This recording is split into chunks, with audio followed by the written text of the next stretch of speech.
Hello guys. ஒரு சின்ன issue இல்லை, பெரிய இஷ்யூ தான். வெப்சைட் வந்துட்டு ஆக்சுவலாக ஓப்பன் ஆகலை. ஓப்பன் ஆகலைன்னா எப்படி ஓப்பன் ஆகலைன்னா, ஜியோ யூஸருக்கும் மற்ற யூஸருக்கும் ஓப்பன் ஆகலை. Airtel users Airtel broadband use பண்ணாங்கன்னா அவங்களுக்கு ஓப்பன் ஆகுது. ஜியோ யூஸருக்கு ஓப்பன் ஆக மாட்டேங்குது. மற்ற ப்ராட்பேண்ட் யூஸ் பண்ணுறவங்களுக்கும் ஓப்பன் ஆக மாட்டேங்குது. இது என்ன பண்ணுறது, எப்படி ரிசால்வ் பண்ணுறதுன்னு சுத்தமாக தெரியலை. பட்டு நம்ம டீம் ஒர்க் பண்ணிட்டு இருக்காங்க. இங்கே பாருங்களேன், நான் உங்களுக்கு காமிக்கேன். நான் என்னுடைய ஒய்ஃபை வந்துட்டு ஏர்டெல் ஒய்ஃபை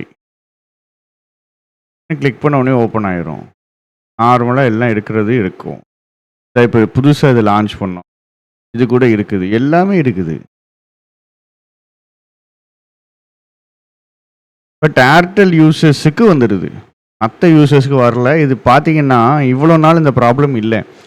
நேற்று நைட்டு ஒரு 10 மணில இருந்து தான் அந்த பிரச்சனை. நாங்கள் ரிசால்வ் பண்ண ட்ரை பண்ணிட்டு இருக்கோம். ஜியோ டீமை தான் காண்டாக்ட் பண்ணணும், ப்ராட்பேண்ட் டீமை தான் காண்டாக்ட் பண்ணணும், இல்லை வேறு சொல்யூஷன்ஸ் தான் பார்க்கணும்.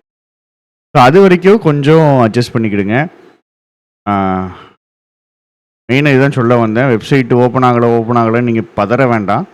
ஒர்க் பண்ணிட்டு தான் இருக்காங்க, ஒர்க் ஆகிட்டு தான் இருக்குது. சீக்கிரமே ஒரு சொல்யூஷன் நம்ம கண்டுபிடிச்சிடலாம். ஏன்? தேங்க்யூ.